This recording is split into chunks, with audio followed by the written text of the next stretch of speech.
When a parent and a professional work together, it just is so much better for the child and for everyone. And really your word, the functional family, I think to make it function as a teacher for the child, we have to work together and find that sweet spot where we can both support and understand each other. And to be honest, to go, had a horrible morning with my child, or we haven't had a great day, but it doesn't change my love or compassion for your child. It's just getting to that point that we're working together. Welcome to the ADHD Families Podcast. I'm your host, Sharon Collon, an award-winning credentialed ADHD coach and consultant and mama and wife to a very ADHD family. I am seriously obsessed with making life easier for people with ADHD and those that support them. My business, The Functional Family, provides life-changing support and strategies for ADHD. I particularly love anything that saves time, decreases conflict, and creates space for fun. Do you want a life with your beautiful family that is more functional, fun, and full of joy? Let's explore together the wonderful and sometimes wacky world of family life with ADHD in the mix. Well, welcome everybody. This is a bit different. Today you have Sue and Sharon, which is a different format. We are going to be sharing this on both of our podcasts. So Sharon has The Functional Family, which is all about ADHD. And obviously my listeners, I'm a teacher and share about neurodiversity. So we were going to do two different podcasts, but we're like, let's just share this together and bounce off each other and share tips and strategies. So Sharon, I'm so excited to try something new. This is going to be fun, and I can't wait to share both of our tips with our amazing listeners. Yeah. So can you share with my audience a little bit about yourself? Yes, thanks, Sue. So my name is Sharon Collon. I have a beautiful business called The Functional Family, and I'm a credentialed ADHD coach and parenting expert. And so I have the best job in the world, although I think you might say that too, Sue. I get to support gorgeous families with ADHD, and it is a personal story. It's a heart-centered business for me. All my family have ADHD and all of the letters. We've got lots going on. And I really felt like back, when we first started this business, that we just needed a little bit of extra in-home support. And that's what I get to do for my job. I'm all systems focused. I love a system, make anything that buys you time and capacity. So it's a fabulous, fabulous business filled with a beautiful, kind humans.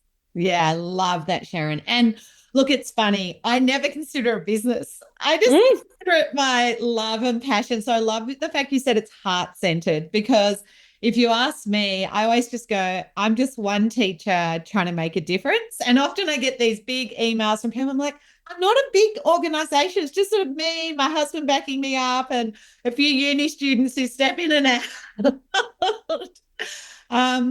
Because similar to you, my lived experience is being a classroom teacher, having children and not learning anything about this at uni, not knowing what to do. And this is why I'm excited we're talking together, because nearly every one of my books I have co-authored with a parent, because I've written 18 books and I think nearly every one of them has been co-authored with a parent, because in my world, when a parent and a professional work together, it just is so much better for the child and for everyone. And really your word, the functional family, I think to make it function as a teacher for the child, we have to work together and find that sweet spot where we can both support and understand each other. And to be honest, to go, had a horrible morning with my child, or we haven't had a great day, but it doesn't change my love or compassion for your child. It's just getting to that point that we're working together. Yeah. I love your origin story too, Sue. That's really beautiful. So how many years have you been doing this? Well, I was saying 30, and then one of my friends who's retiring and we started teaching together, and I hate that R word, she told me it was 35. So not happy. I told her she's off my Christmas list. Yeah. Oh, look, time flies when you're having fun, Sue. And, you've done such amazing work in this space. Obviously, you've written a whole bunch of books and really helping families. I've had so many of my clients go, you've got to talk to Sue. You've got to talk to Sue, because you guys will get along great and you're doing such great work. And so, I'm so excited for this chat. Should we get started with some questions? Absolutely. Let's dive in deep, because I'm all about practical strategies, and I know your podcast is too. And look, for your podcast listeners, I was just looking at all the amazing topics and support, and I was going, that would be so helpful for this person or that person. So I really love that you're using language like navigating, like all the stuff I love. Like, it's not like the solution. It's all about navigating or what to do or how to help. And I think that's why your community say you should meet Sue, because we're very similar like that. We're not saying here's one size fits all. Here's some stuff to try and some systems to try, but let's just keep trying. Yeah, I love it. It's that beautiful, curious mindset that we bring to the table. It's not about, here is the thing that's going to work. It's here are a few things to try, and you get to decide what's going to suit your family, because ultimately the parents are the best. They know their kids the best. Yeah. And so they get to decide. Love that. Now, I want to preface these questions with really saying that, Sue, you specialize in autism and ADHD, and I tend to niche into ADHD quite specifically. And Sue, you tend to work as a teacher in classroom strategies, but also, of course, supporting parents at home, whereas I tend to focus more on the parents and home side of things. So I just want to preface that so people can see that the different angles that we're coming from as we answer these questions, because I really think it's going to give them maximum value to hear those, having us come together. What do you think about that? Absolutely. And look, I always say there's no point me putting in place something in the classroom and it not being backed up at home, or you putting something in at home and I don't back it up at school. So it is impossible the two don't work together. And you just can't have one without the other. And, I just see it. I'll be honest that when I go into schools and things really aren't working, it is often the breakdown in the relationship between school and home. So this is why I'm so excited we're working together on this podcast today and bringing people that it is possible. I want to give people the positivity, what they can create and the relationships, because let's face it, some families listening today have their own trauma from school or their own I always say, don't meet in the principal's office. You don't know, parents, if teachers say meet in the principal's office, no. If you had a horrible experience in a principal's office as a kid, you're going to be right back there feeling like a 3-year-old, and that isn't powerful. Then how can you work together if you feel disempowered? So I really want to encourage your parents to be like, okay, how can I step into building a beautiful relationship with the teachers, the school, because your child will benefit from that. Oh, I love that so much about because environment matters, right? So meeting in the principal's office is. And it's even funny as a parent, who obviously does this as a job, when I get negative feedback about my children, I still switch into this defensive mode. And even though I literally do it for a job, like I support this all the time, but when you get negative feedback about your own child, it just hits different.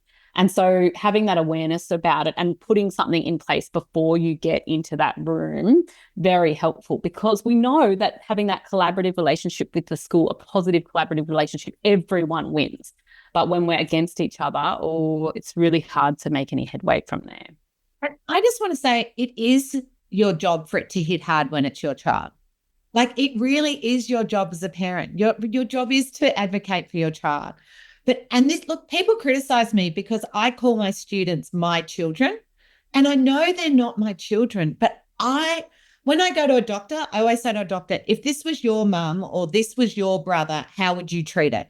And when a child is in my class, I always say, if this was my child, how would I want to be spoken to as the parent? If this was my child, and I believe that brings a level of respect to the relationship, because they're not your child, they're mine, they're ours, and that's just me as a teacher. And some people don't like that because professionally I'm not meant to be like that. But that is that heart-centered. I cry at the end of every year. I had parents sending me graduation photos of children I taught 8 years ago because I stay in contact. I build relationships. You can't just have them for a year and off you go. Like, that's not how it works. Oh, I love that, because you know what? And I really want to drive that point home, that our kids are relationship kids. They will always do more for the teacher that they believe is on their team. And so it's so important as professionals, as we surround our kids with these professionals, that our child perceives that professional is on their team. And they know when you're faking it. They're so clever, right?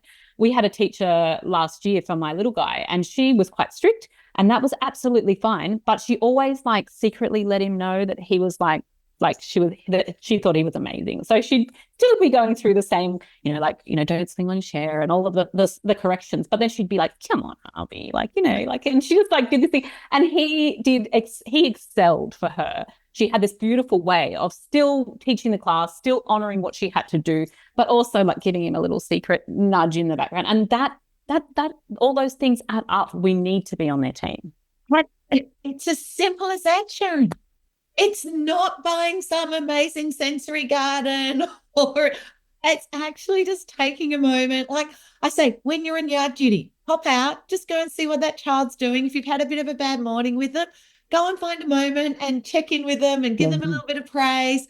Like, find a moment. You can all find those moments. And you know what? In my marriage, we have ups and downs. You have ups and downs with kids. There's not a perfect day with a child or with my own children, but you can always rebuild those relationships. And I just think one little hint for your listeners and for mine, it has to be 4 positives to 1 negative. The only way to build a good relationship is 4 positives to 1 negative.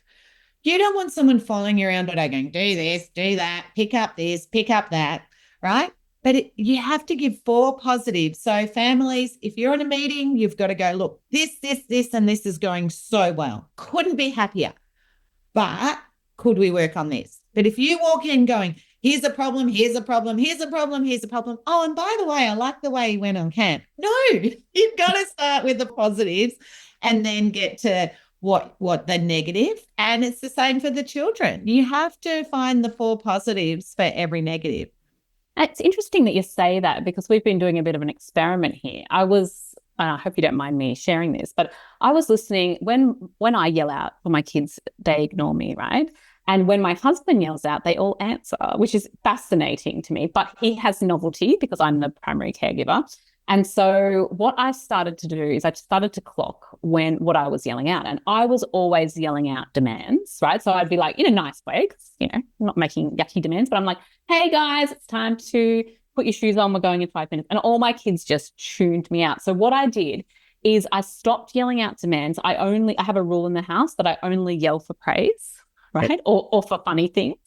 And so if I need to make a request, I will find them and put my hand on the shoulder, which is really annoying because I have to walk upstairs to find them, which is not my jam, but it's actually worked a treat. Now they're tuning back into my voice, because what they had done is just learned not listen to anything mum says, because everything she asks us to do is something that's not cool. So now I yell out, I go, hey guys, I love you. Or hey guys, like I just got bitten by a caterpillar the other day. Like I just yell out random funny things. That's what I'm yelling. But never ever yelling a request. I absolutely love that. Actually, I hate to break it to you, they have done research that has found that autistic children respond better to men than women. And I want you to try this on. So let's go. Okay, so try this on. And teachers who have done my workshops know I talk about this. So the first thing is men naturally go down the tone. My guess is when you were yelling out commands and demands, it wasn't just the demand, your voice and pitch went up. So as soon as your pitch goes up, for many of my children, they're intuitive. And so they will pick up your own anxiety. So if you're like, 5 minutes till we need to get out the door, boom, they're not just hearing 5 minutes, they're hearing stress, right? So women tend to go up a tone, men go down a tone. Okay, so that going down a tone actually is really powerful for my neurodiverse kids, right? Love it. Then the other thing is women put in too much information. Too many words. Guaranteed you weren't like, we're leaving in 5 minutes, get your shoes on. Guaranteed you're like, we're leaving 5 minutes to go to blah, blah, blah. Don't forget your shoes. And on your way downstairs, can you bring any dirty cups? Guaranteed you added in extra words. And what the research said is men go slow and low. So they go slower and lower and they don't add in more detail. So we add in words like, remember, I told you, blah, blah. No, that's not helpful, actually, right? So I would love your listeners and mine to check in. But the other thing men do, they naturally give the take-up time or the processing time. What we tend to do is we yell upstairs and we go, we're leaving in 5 minutes. Hurry up. I said 5 minutes. We haven't even given them a minute to take it up. What I think happens in your house now, they hear you coming up the stairs. That is the prep. Mum's coming to say something. When you touch them, and I think we underestimate the importance of kinesthetic for our neurodiverse kids, that touch, actually that is creating connection.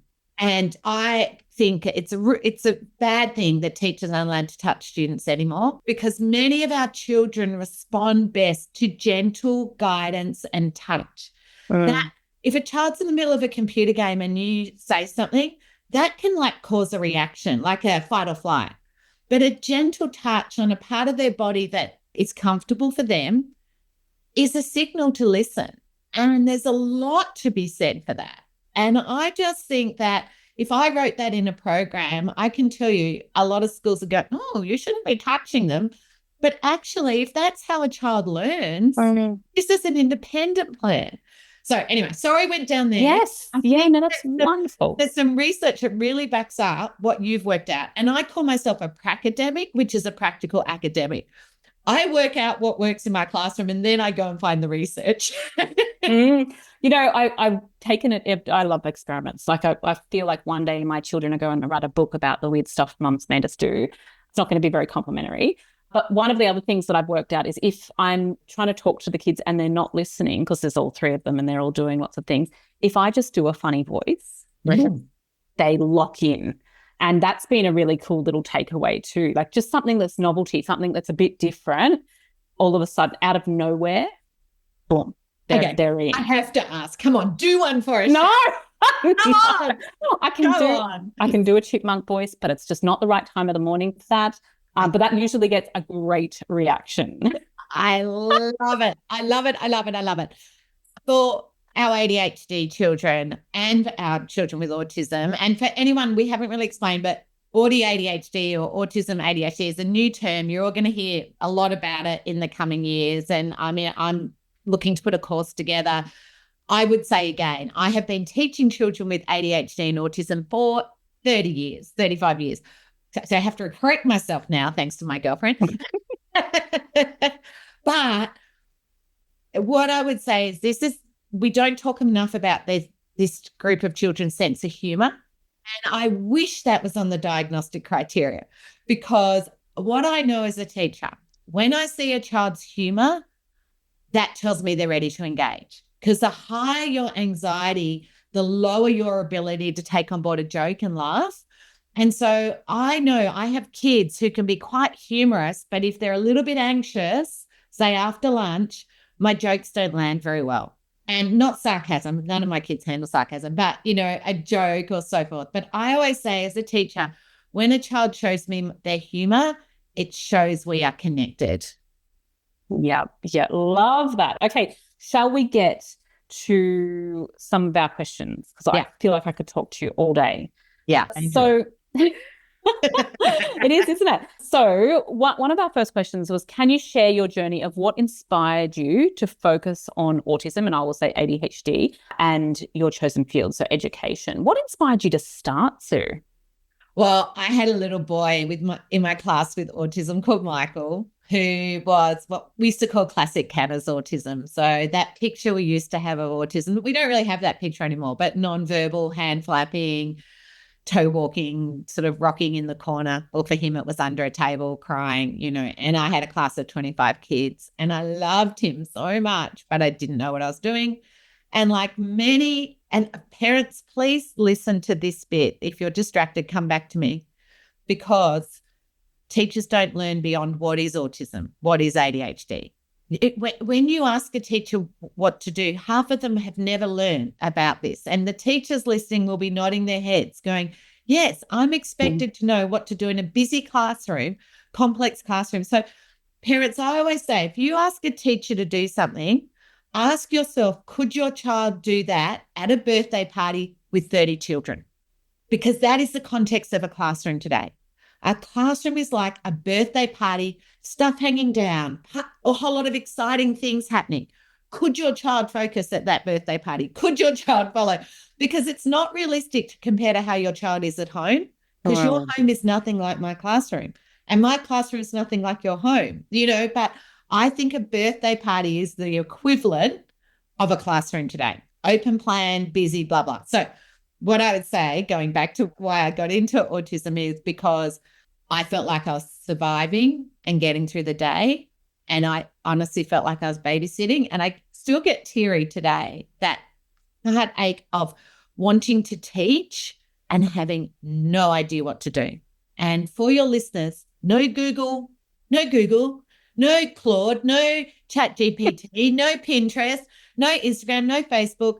The only books on autism were at universities, and they weren't functional books like your functional family. They were, what is it, not what to do. And so I've spent the last 35 years, every time I have a problem or something like PDA, new word came out 18 months ago, I learned everything on PDA, and then I create a 2-hour course so that teachers can learn it in 2 hours and have everything they need at their fingertips to support your children, if you've got a family, coming into our classroom. Because teachers haven't got that. I spend 100 hours researching and give teachers. So that's what I try and do, is give teachers time savers and teacher assistants, the time savers, so they don't have to do all the research when you've got 30 kids in your class.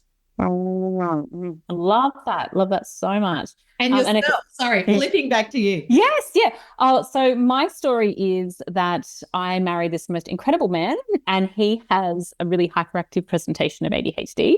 And I fell in love with him for his incredible brain, because I just never know what to expect. He keeps me very much on my toes.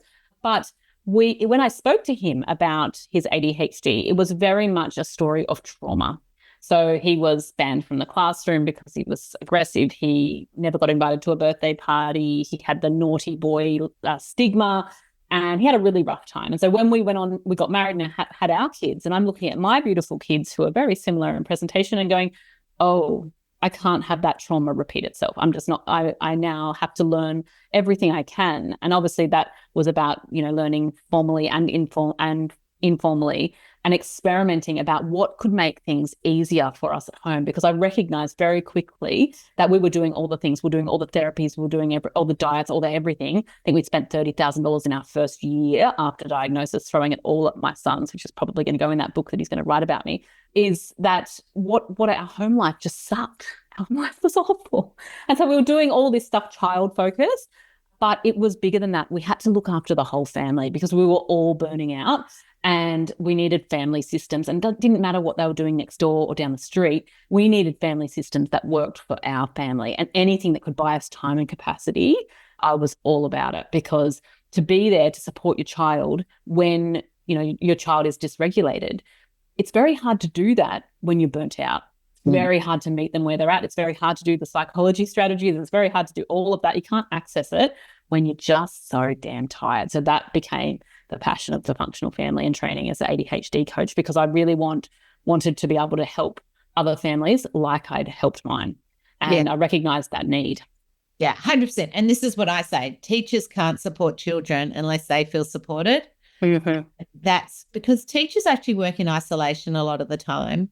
And so I'm trying to be their cheerleader and support person in the background. And the same, a classroom is not functional unless if a teacher has a day off, I can tell you, my autistic children will do payback for a couple of days. So they often won't take a day off because they're worried, blah, blah, blah, and then they get burnt out. And then like now the schools are going, well, we can't get relief staff, so we can't send teachers to training. And it's like, well, the reason the teachers are taking so many days off is because they're burnt out. Actually, if you gave them some training, they might actually have the tools and strategies to actually face more days at school and not be so burnt out, because just like you were burnt out as a parent, teachers are burnt out too, and sadly, most teachers are staying 5 years and you've lost the plot. Anyway, that's another whole podcast. So we won't get into that. What I would love, because I'm conscious how much time, Can you just give me like 5 top tips for home for families? What systems have made the biggest difference to your family? Oh my gosh, brain exploding. Okay, so many. So first of all, my top tip is, we know ADHD is genetic, right? So chances are one of the parents has it, one of the grandparents has it. And so one of the things that I really like to do is I like for parents to learn as much as they can about the ADHD brain. Now, when I say that, I do that with very much of a lens of treating your child like they're an individual, because I see this assumption that oh no, I have ADHD, so my child's going to be like me. Now, that isn't always the case, and that can cause a little bit of friction. We really want to honor each person as an individual, and we have the saying in ADHD coaching that ADHD doesn't come to the party alone, it brings friends, right? So we've got comorbidities going on, and so we've got to honor the individual. And anytime that we're not doing that, I feel like that's where we kind of slip in our strategies. So number one is learn as much as you can about ADHD, and also learn about how it presents in your family members, because it's all going to be different. And the same would apply, I imagine, for AU ADHD. Like it's going to be different for the individuals. And so we need to honor that. The next one is to very much go for the low-hanging fruit. So I like to go for the easiest thing first. Now, what's the easiest thing that we can do in a home environment? The environment. The environment is in your control. So before we're doing any sort of strategy with the child, we're going to go for the environment. So create systems and scaffolding in your home to make things a little bit easier. The next one would be to stop making grand announcements. I'm so guilty for this. We might discover I might buy a new shoe rack or something, and I'll walk into my family and go, from now on, we are all going to be the family that uses this shoe rack. And all of my kids with oppositional defiance tendencies will go, well, we're never going to do that ever again.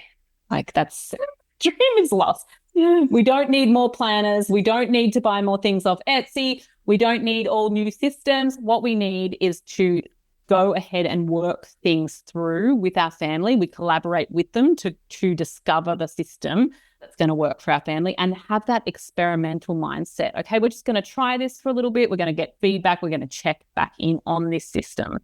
The next one is I know we're talking about systems focus here, but I feel like these points are important, to not compare yourself to other families. It is really, really rough when you're comparing yourself. Stupid social media, and you're going, oh, look at them on their holiday and they're just able to do things so easily. That sort of stuff will just rip you apart. We don't need it. And so when we're looking at other families, it's just not important. They're not up against, every family is so unique, and what we need in terms of systems and structure is important. So let's talk about, like a rapid fire systems for success kind of thing, because we know that what adults bring to me in adult coaching is not what you'd expect. We think that it's going to be like prioritizing things at work and, executive function skills at work and things. That's not my experience, to be honest. My experience is that people with ADHD, when they're interested in something, excel. Okay, so work, if they're interested and they have a job that aligns with that, they tend to do very well. But what they come to me with is the laundry, meal planning, keeping track of the 47,000 school notes we're getting, and all the sports and all the things, like life systems. That's what they need. So my biggest tip is for families, and this is my last tip out of the 5, is focus your attention on getting systems in place for that, because life skills stuff is what we're not getting taught, and it's what causes adults the hiccups later on. They know how to do the stuff they're interested in. We know how to do the stuff that our brain is wired to do. It is the life skill, boring, mundane systems that we need those. And how do we discover those systems? Well, we work with our kids. We're never telling, I don't know if you've noticed, Sue, of course you know this, kids with ADHD hate being told what to do. They hate it. So we never, ever go in, make grand announcements, and never tell them. We're working with them. We're asking them for information. We're working with them, asking them for their ideas. They have the best ideas, and our job as parents is to listen to them. I love that. I absolutely love that. So what I've been madly writing down is the equivalent in the classroom. So I'm going to take your 5 and let's do it. This is how I apply it. So number 1, the individual. I always start my workshops, to know with someone with autism is not to know autism. Like, just because you know one child. But I love the fact that they always bring someone else to the party. And that's why I like the word neurodiversity, because neurodiversity honors that there's probably more than one diagnosis. Now, I hate to break it to your families, but unfortunately, in the past, many psychologists gave the ADHD and didn't look at the autism. Mm-hmm. Encourage your families to think that autism's probably at the party in some way, and that some of the autism strategies will be incredibly beneficial for you. So just have a little play with that, and maybe listen to a couple of my podcasts. And I think you would find them quite insightful. Like, oh, that's why we're doing that. Yeah. So try that. My saying for your number 2 is change the structure, not the child. I always start with what can I do in the environment? What can I do structurally? Because I could spend all day telling a child to bring a pen to class, or I could get rid of all those smiggle rubbers in their pencil case that distract them on the way to get their pen. I could get rid of their tote box that looks like a paper mache activity happening there, and maybe just have their book out on their desk, right? So change the structure, what the child. What are the key things? And parents, can I just ask all of you to try this out? Getting your child to lay out their clothes the night before is that kinesthetic, like the touch Sharon was talking about. When children lay out their clothes the night before for school, they can't find their shoes and socks in the morning because they're anxious and distracted. If it's all laid out the night before, that's a visual. It actually reminds them where they're going, what they're doing, and it means they're going to be ready quicker for school. And if any of you have children with oppositional defiant disorder, I just did a podcast with a mum who that's one of the structural changes we made. But you can't go from a high demand task to another high demand task. So getting ready for school is a high demand task. It's exhausting for ADHD kids, right? The planning, the prioritizing. If you go straight from getting ready for school to getting in the car to go to school, you're doing high demand to high demand. Right. You need to put in a 5-minute low demand task in between. And what she's put in the middle is going outside and playing basketball. Suddenly, her son is skipping off to school, just had one little structural change. It's not that hard. But what I love you said is the next one, like, just try it. There'll be people listening like, I won't get them off the basketball. No, how's that going to work, Sue? What do you mean laying out their clothes the night before? Or they go, I already lay their clothes out. It's not about you laying it out. It's about your child doing it, because the kinesthetic laying it out. Now, for teachers, that means putting out the first activity for the next day the night before. Transition starts the night before. Sharon and I didn't plan this podcast today. We thought about it yesterday. So recognizing that, because a lot of children get ADHD paralysis, which is where a future task, and children with autism have what's called autistic inertia, same thing, same strategy. So they get stuck about thinking going to school because they don't know what they're going to do when they get there. But if their Legos laid out or their books laid out, there's no problem solving. There's nothing to paralyze them. So anyway, I could talk about that for a year, so we'll keep moving. So just try stuff. And I hate to break it to you, teachers, parents, carers, the strategy doesn't have to work for you. Stop trying to go, it won't work for me. It's not about you. What works for the child? Sometimes bizarre stuff works because it's for this child's brain. And I say it's like going shopping. If I'm trying on an outfit, I can assure you my daughter, who's about 6 sizes smaller than me, what works for me doesn't work for her. And I don't try and fit into her outfits. And if I did, she'd think that was really weird. So why are you telling me a strategy won't work for you? It has to work for us. I don't want my daughter going out in something that my husband's like, is that an outfit? Did we pick that? Are you missing something? Can we send that back? It's got to work for both of you. But to say it has to work for one of you is just not going to happen in my world. And it's the same in the classroom. I have to think in a busy, complex classroom, how is this going to work for everyone? But I always prioritize that child's needs first. And one of my other favorite sayings is, fair isn't everybody getting the same thing. Fair is everybody getting what they need in order to be successful. So if anyone has the what about the other children, please understand, if a child is in a wheelchair and needs a ramp, we don't go, oh, well, all the other children will want a ramp. And, you know, it doesn't look good being in a wheelchair. Like, it's really looking real. No, we need to give the child what they need. which leads me to your number 5 about life systems. Whether you're a teacher, a parent, or a carer, my question is always, what is the RAM this child needs? What do they need to access? What do they need to access? What does it look like for them? And I can assure you, if you went down to our local Gillespie Hire, they have 100 different walkers, walking sticks. They have 100 different wheelchairs. It isn't one size fits all. And for all of my children, they need ramps. But what we're aiming for is the child can get up the ramp themselves. At first, you might be pushing them. You might be supporting them. But at the end of the day, I want them laying out their own clothes the night before, that they are independent, just like a child in a wheelchair might be wheeling themselves or have an app that wheels their wheelchair. That at the end of the day, what are the systems we can put in place? Because what you said, Sharon, when the adults are doing something they love, you don't need systems.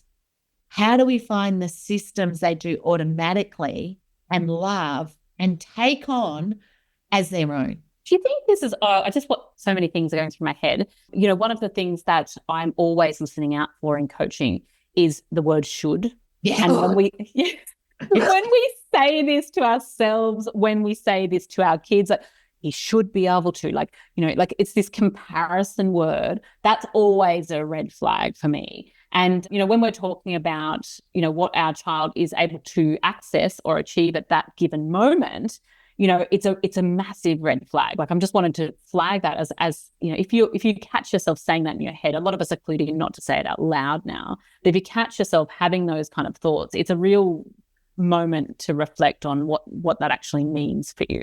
Yes, actually, I forgot your number 4, which was the compare. One of the biggest problems I have when I go into schools, and I really haven't found an easy way around it, a principal will go, oh, Sharon did really well with a kid with autism last year, so we'll give them a kid again, and assume that because they had systems last year, this is a different child. Yeah. This child needs different ramps, different access. And I'll hear this, oh, they've done your training before. And I'll go, but that was for a different child. And I've had a teacher come back 15 years in a row to my face-to-face course at Sutherland. And every year I'm like, what are you doing here? She goes, I've got different kids this year, Sue. I'm going to hear different things. Or actually, they've had a change in their family situation. So we're getting a lot of behavior. And I haven't had this happen before where a family split, and I was like, I love that. She's like, I've got a different child. And her principal supports her to come. But you will be amazed how many people go, oh, I've done the training. No, you did the training listening for a specific child.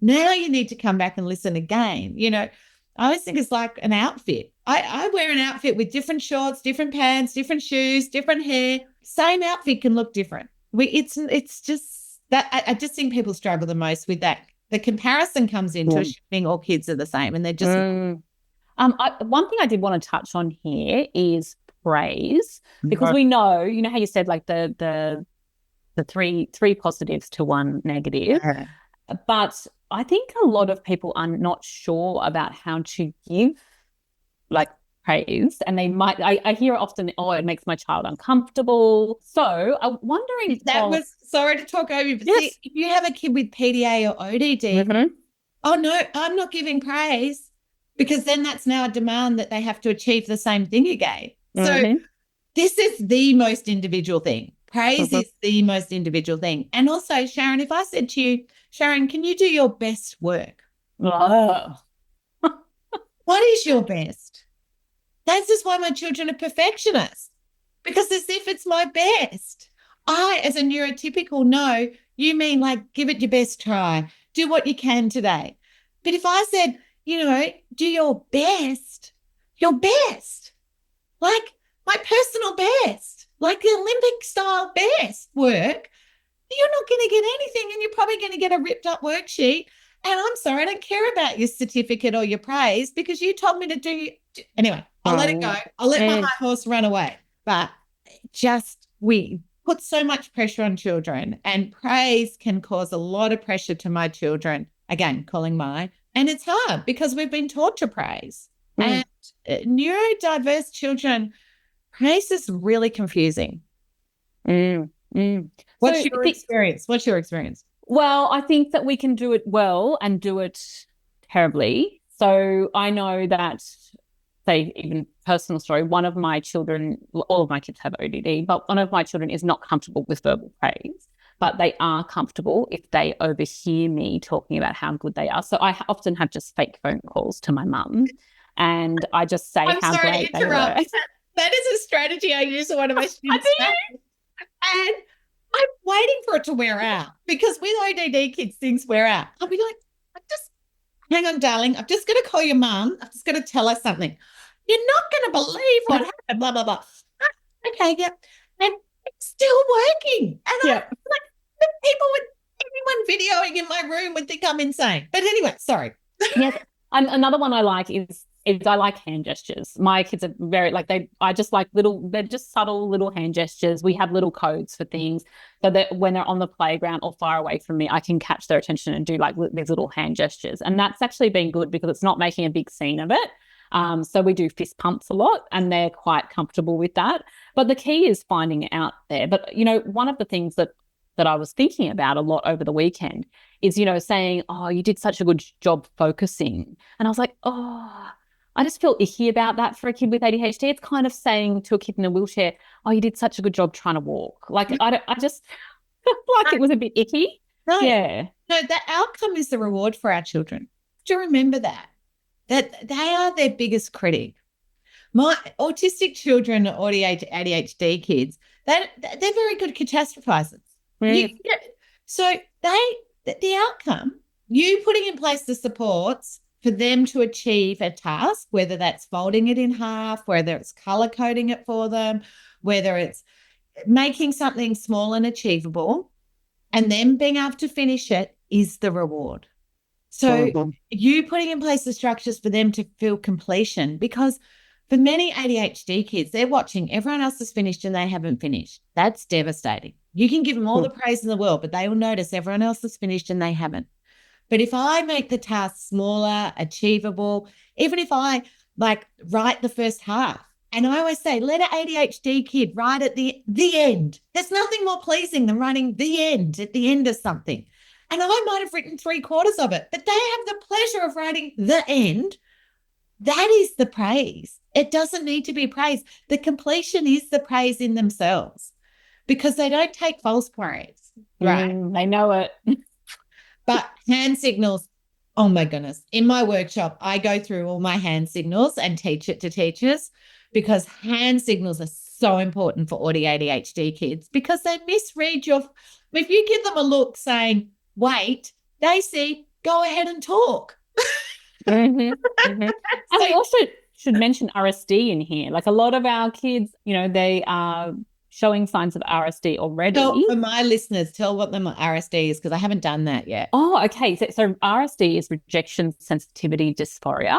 It is very common for our neurodivergent kids. It's essentially perceiving rejection, whether real or imaginary. So a good example of it, and this is how I always explain it, is I will text my husband who has RSD, right? I will text him and it'll be neutral. I'll perceive the interaction as neutral. Hey, I'm going to be late. Start without me. That is my tone. That is what it's intended to be neutral. He picks it up and reads it as in with tone.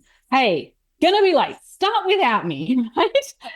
And that is the easiest way I can explain RSD. He is looking for rejection in the message. Now that we talked about it, we've clocked it, he can recognize it, and we've reframed it to radical safety detector.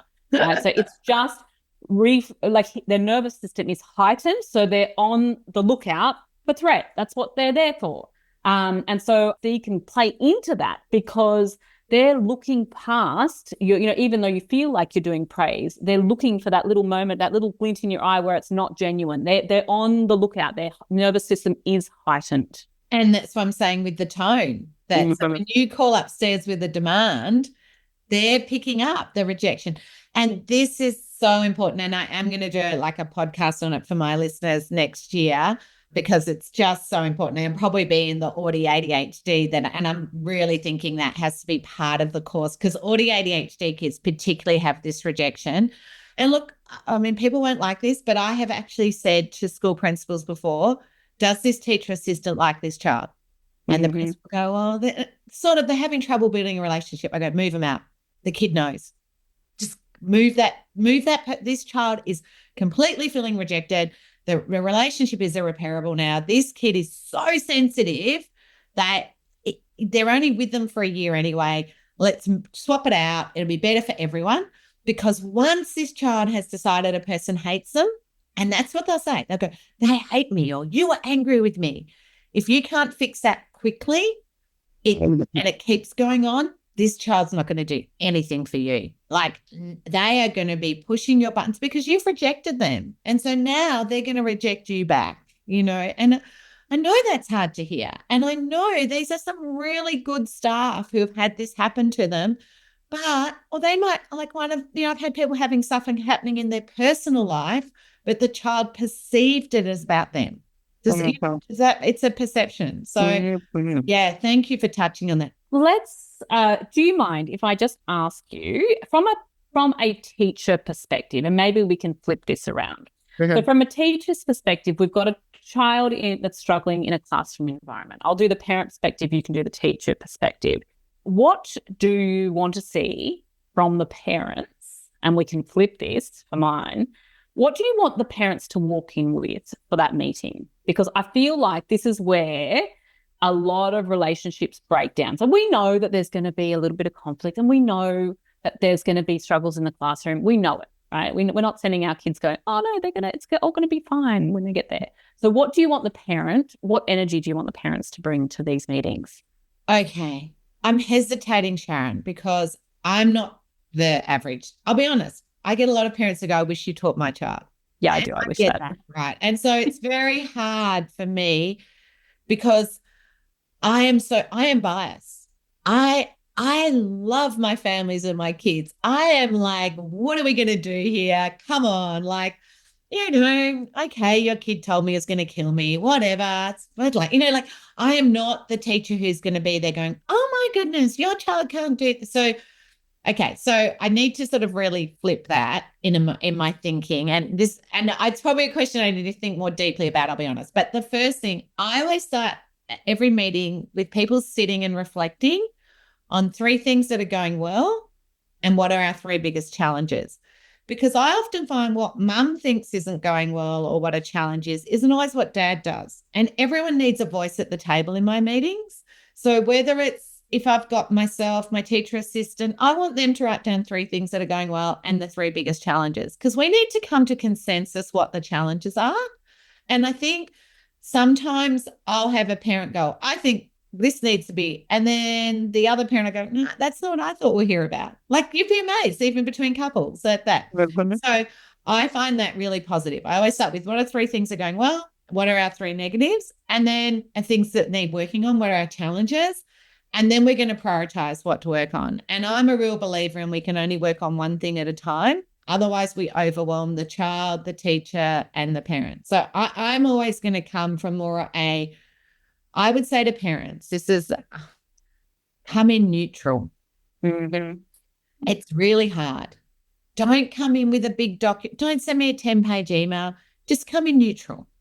If you don't come in neutral, you won't be listening to me. And teachers get defensive too, and it's just not going to go well. So my recommendation is, I hope I've answered that, but come in neutral. Come in with your positives in your head, not just your negatives, because as soon as you come in with the negatives, people are going to pick up on that and they're going to stop listening. And if you really want to advocate for your child, come in middle ground, come in neutral, and come in with, here are some things that are going well, here are some things we need to change. Love that so much, Sue. Now we'll flip it to the parent perspective, right? Yeah, so okay, tell me. So I'm coming in and, bear in mind, I've gone into a lot of schools. What I want parents to do is, what I want from the teacher is, I actually want the teacher to regulate first. Okay, so what we're talking about is going to be emotional. I'm going to be, as a parent, I am going to be heightened. We're all going to acknowledge that, because nothing hits you like your own children, even if you know the struggles that your child has in the classroom, even if you know all of the data on ADHD, you're going to be very sensitive to any feedback. So for what I need from the teacher is I need the teacher to be quite regulated in that. So when you're talking about your strategy of writing that down, I actually think that's great because it gives everyone a little bit of time to regulate before there's too many words, because I am going to be on the lookout for threat. Like everyone's RSD is going to click in here, and I'm going to be perceiving this as like a little bit of an attack, even if I can hold it together. So regulate first, because if I catch a teacher kind of doing that look away, like, oh, like that kind of body language of like, oh, they're just hard to manage in the class, and like that kind of almost like a rolling of the eyes, it's going to be a problem for me.